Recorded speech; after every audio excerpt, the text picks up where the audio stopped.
Welcome to part 2 in the Habitat Makers series, The Abandoned Lot Transformed. In this section, we're going to talk about mobilizing support and overcoming challenges. We're back in Minnetonka, Minnesota with Heather Holm, and we're at what's now called the Oric Avenue Restoration. This place is beautiful. Birds are singing. I see lots of pollinators, native plant diversity. So Heather, how long did this take to happen? You'd be surprised. This project started just over 3 years ago. So if you can imagine this property that's just shy of a half acre, literally chock full of invasive species. It was so dark, you couldn't even get into the property. And since then, with a lot of volunteer work of the neighbors, we have really transformed this property into something that is biodiverse and thriving. So Heather, where do you begin with the restoration on property you don't even own?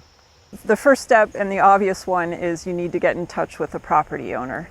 And this lot is owned by the city I live in, the city of Minnetonka. So what I first did was engage the neighbors, find out how much time would they be willing to volunteer here.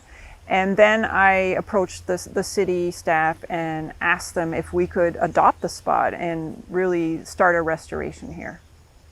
And the second piece is we needed funding. So we partnered with the 9 Mile Creek Watershed District, who offer cost share grants to residents as well as municipalities.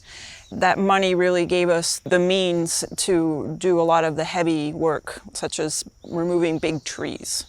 So how do you mobilize neighbors to become habitat makers and join you in this venture? The first thing I needed to do was find out if there was any interest in the neighborhood to spend some time volunteering here to transform the property. And I was frankly overwhelmed with the response I got. I sent an email to over 35 neighbors in this immediate neighborhood, and most people responded. Some didn't have the time, but were willing to donate in other ways, such as helping to purchase plants that were planted here. So I know often when you begin a restoration, you may have had something that was green here that people were used to, but it was essentially a dead zone. So how do you get past that when you start restoring and people might think that you're doing damage to the property?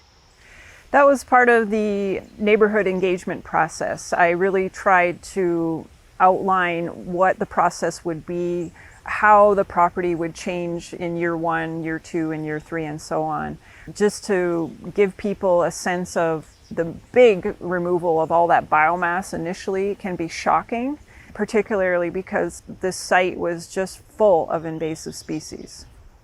So Heather, what benefits have you seen in terms of community building from this project? Oh my goodness. This has not only been a way for neighbors to get to know each other better, but as I mentioned earlier to you, Gerald, it's the learning process and the skill set that people have developed participating in the transformation of this property. I had neighbors come and volunteer many hours, and they then went home to their own properties and started removing invasive species there. And then some neighbors have taken it even one step further.